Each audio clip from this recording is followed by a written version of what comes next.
Halo with the helmet off, part 2.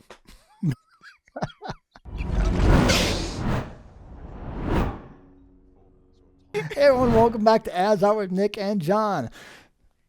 Spoilers, just in case if you haven't watched the episode. Yes. All right, so back into the Halo universe for episode 2. Some of the comments we got from episode 1 were, I hope he has the helmet back on for episode 2. I'm sick of seeing his face, and I'm sorry, listeners, because, the helmet was off the vast majority of this episode. And it was funny. I thought he should just drag it with a rope at this point. Yeah. I thought there was going to at least be one action sequence in every episode, but there was no action sequence, which is fine. I didn't mind it. I just thought, I'm curious to see if people are going to be annoyed by that, because I expect they're probably as an expectation that it was going to happen. I thought, well, we haven't gotten our action scene yet, so there's going to be something coming up. No, not yet. All right. Because then the credits roll and it's like, maybe after the credits. Nope. So no action sequence. But I appreciate that they're not just relying on the shooter mechanic games as far as the show. I would feel like that would be a mistake. So I'm glad that they're not going that route. Yeah, but I think it would have helped with story beats. Even if it's a little bit, like even if there was a little bit of a tussle when he got off the ship or something, some kind of like excitement factor, not just like at cruise control the whole episode kind of thing. I guess there's a little bit with the android, or not the androids, I'm stuck on Raised by Wolves still. The asteroids, gosh, when they were flying, Yeah, it was a fun sequence. The shots are really cool, and the visually the rendering incredible on this stuff. Yeah, the whole town, very, very good on all the this way stuff. the elevator thing that went to people mover, was that what it was called, or the buckets, the sky people buckets mover from Disneyland. If you guys have been to Disneyland, they don't have it anymore, but look up the people mover. It was the slowest ride in Disneyland history. My dad and I would do it on loop when our feet were tired. No one would line up. You want to go again? Sure. 5 times in a row again? Sure. It was the best of both worlds. It was people mover to the sky, to the sky buckets. It was like Indiana Jones and the Temple of Doom mine car on steroids. Chase, It's it was really cool. It was some fun world building. Yeah, and I like, they show the whole sequence at the beginning, of, him in training, and then, there's obviously going to be a payoff for this, and then not long into the episode, we meet the guy again. So, it's not like it organically showed up 3 or 4 episodes down the road. It was, like, hey, you need this information for this episode to make sense. I wouldn't say it's not bad filmmaking at all. It's not as organic as like Severance, another show we're watching right now, where things would naturally come up in the series. But this is also jumping through a lot. Yeah. But this is also jumping through a lot more history, with Master Chief, and we're digging into past stuff, which is needed. More, so. I mean, for sure. Background is needed, especially on a character that doesn't emote or talk that much. Yeah, of course. Now, do you think his character could have worked without that backstory, without that flashback, just and through with the dialogue helmet on the whole time? Yes. Do you think just through dialogue we could have gotten the gist of their relationship well enough, or do you think we needed that stuff early on? I guess it kind of helps, especially if we're going to go back to training, because it looks like his memories are being activated whenever he touches the thing. So, I mean, obviously it's like all childhood memories, maybe before he started training, but it would be nice to see how everyone that he's interacting with, how they are kind of involved in his life. Like, is he an innie or is he an outie? I'm sorry, I'm stuck on wrong show. Yeah. I'm just messing, having fun. But I honestly, I was craving an action sequence in this episode so bad. Like, really? I was like, it was cool and all, like going to the city, staying over doing a sleepover at his buddy's house, and then going to visit some cuckoos down there in the cellars. It was like a fun episode, but I wanted one gunfire or something. I guess we got a little bit with the flying, but like, it would have been cool if his team caught up to him and there was like a old Western shoot down or something like that, or something. Sometimes just the threat of something happening can be enough tension building, and we knew they were going after him. And so that had some tension for me. Honestly, it was that gap. There was a gap where he somehow lets himself get captured. He flips on the beacon, Yeah. and we don't Yeah. see anything. We don't see the ship being absorbed or whatever. We don't see any. It just cuts directly to him already back at the station. Like, you would think they would at least show a conversation between him and his old crew. Or something like, dude, how come you went rogue? Or what's going on, man? What's the plan? Because they're like, They talk like surfers? Wow. He always has a plan. You know what I mean? Like, they're like, oh, he always knows what he's doing. It's like, really? You guys didn't even talk and they didn't get that on film? Like, come on. Or even like secret little hand signs to show that, guys aren't communicating. I don't know.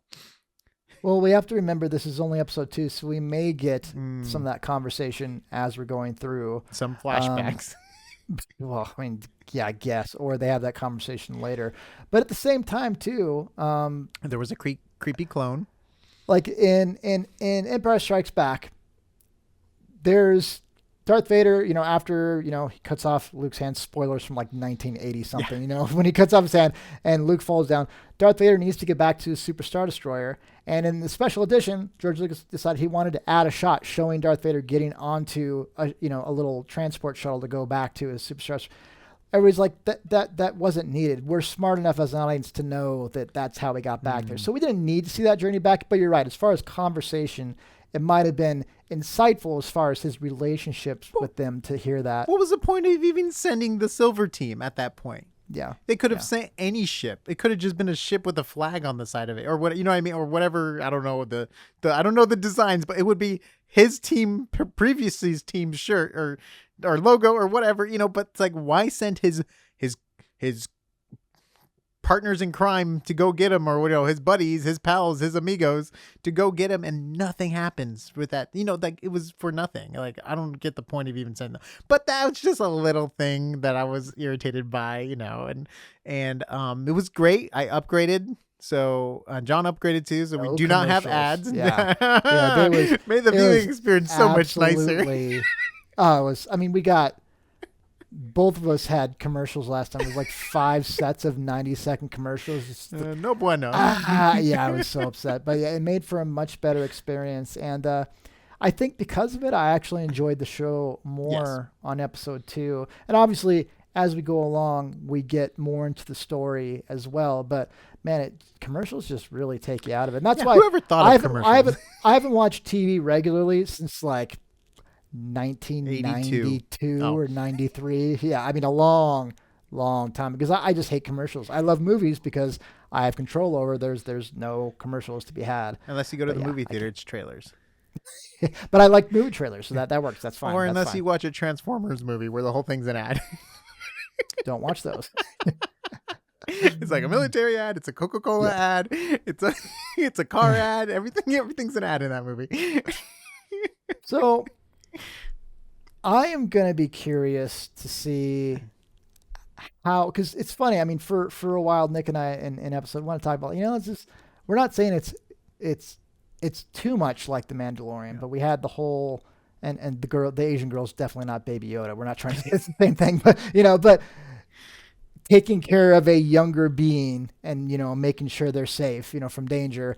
And we have this guy that doesn't show much emotion, slowly, kind of regaining his or her humanity. That's kind of what the story has been about so far.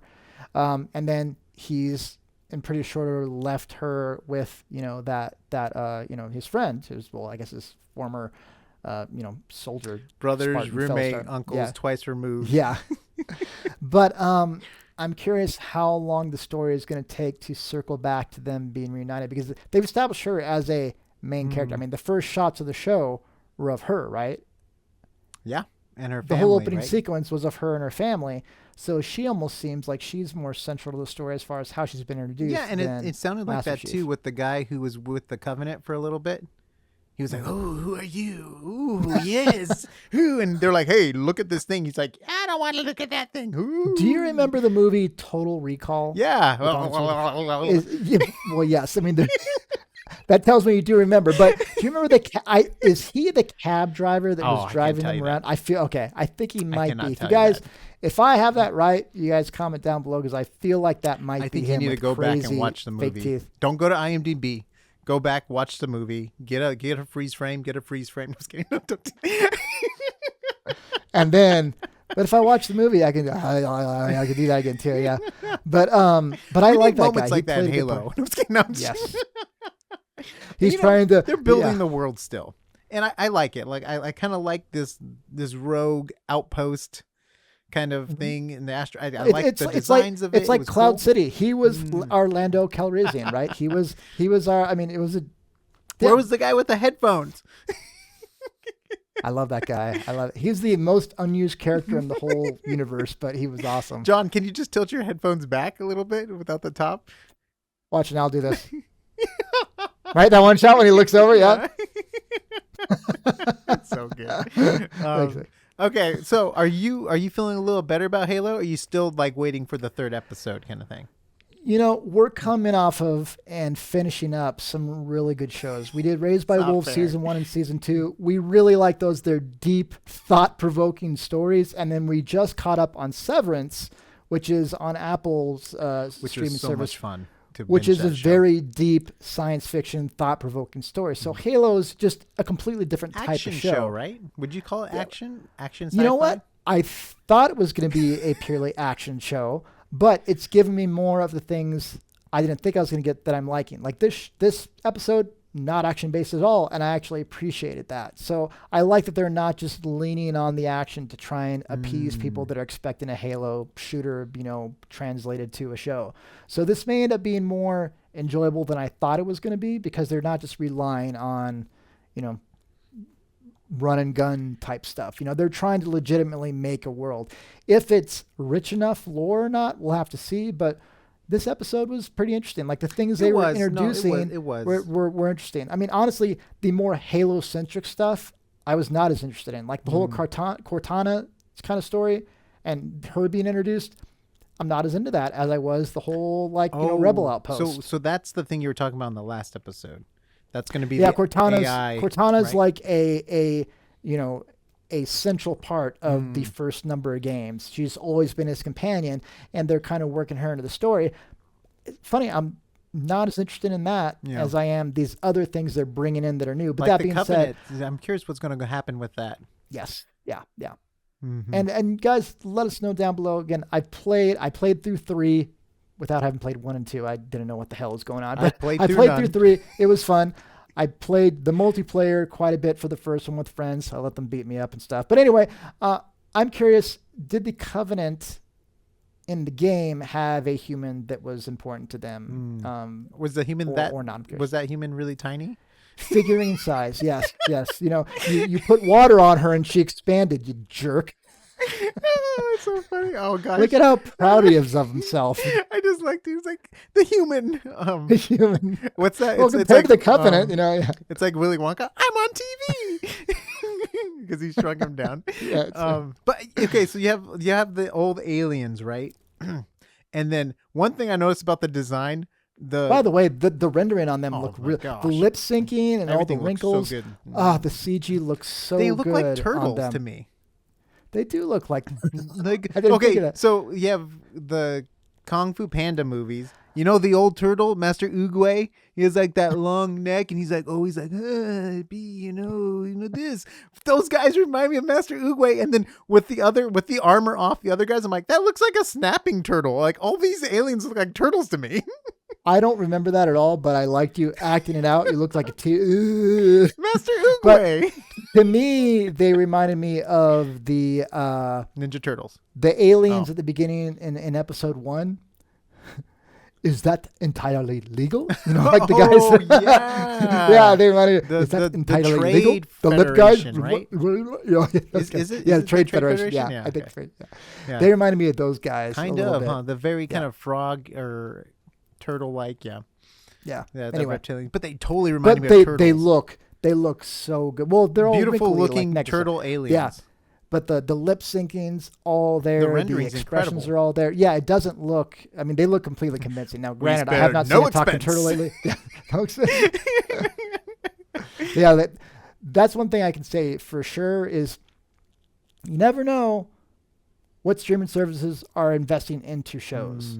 And that's not entirely fair to say because sometimes the show is already made and then the streaming network buys the show but those aren't and it big becomes their budget shows, property. I feel like, most of the time. Yeah, it's true. That's I true. feel like the big So- budget shows, they're forking out the money themselves. And this came from Amblin Entertainment, which is Steven Spielberg's production company. So you assume that money.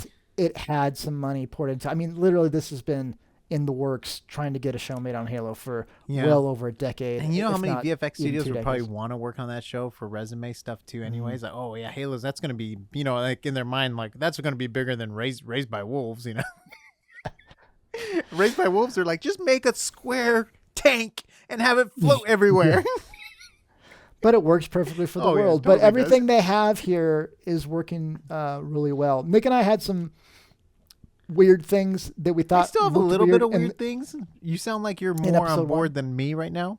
Well, with the show overall. episode 1 looked weirder And as far as commercials, when the Spartans were fighting. Oh yeah. But we had some good comments saying, "Wow, this could be explained in the universe as far as how the Spartan suits worked." And so, but then the person said, "But I personally think it was just bad CG." So even the person was trying to give it excuses. Says, "But I personally think it might have just been." and it was also the some first animation." episode too. Yeah, of course, for sure. But I mean, it's well made, and you Oh, can tell beautiful. there's been some hardcore money put into it. I do Hardcore. think, though, Bitcoin. Bitcoin.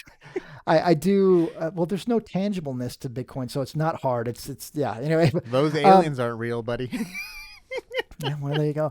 But I honestly, I feel like I wish we would not have seen Master Chief's face at all. In fact, Right? it might have been even more powerful if when he showed his face to the girl, that was a powerful moment, but maybe we get an over behind the Yeah, shoulder like the back of view his of him. head. Mhm. She sees him, but we don't see Yeah. him. Or You know, what if and it was a obviously we could- mask within a mask? Within a mask, within a mask. Scooby-Doo, oh no. But I mean, that would have been that would have made for not the mask within a mask dumb thing, but So stupid. that not showing his face would have made for a bigger payoff. Oh, 100%. Whereas now it's like, okay, I wouldn't be surprised if the actor had a stipulation in his contract. Hey, you have to see my face at least this much. You know, I want to be able to act. You know, I just don't want to be a voice over person. You know, but it's not bad. It's just I mean, it could have also been a writing, thing too. It's like, Yeah, of instead of course, just yeah. leaving it as a thing, let's just show the face and Yeah, get that out of the way. So that's not what people are talking about the whole time. Maybe they're like, let's focus on this Yeah, story that's true. about finding the Halo. Yeah. Let us know down below what you think. If you like it, dislike it, things you like, don't like, let us know. that was a rough delivery, but it'll work. All right, guys, thank you very much for joining us on this journey so far. We'll be covering at least another episode, if not more. Please check out AsArt.space for all the audio and video links for all the different type of content we have.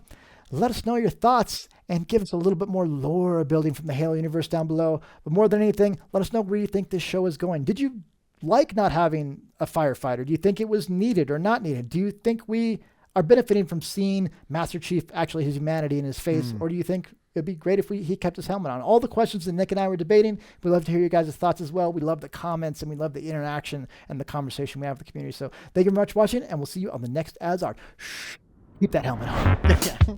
Keep that helmet.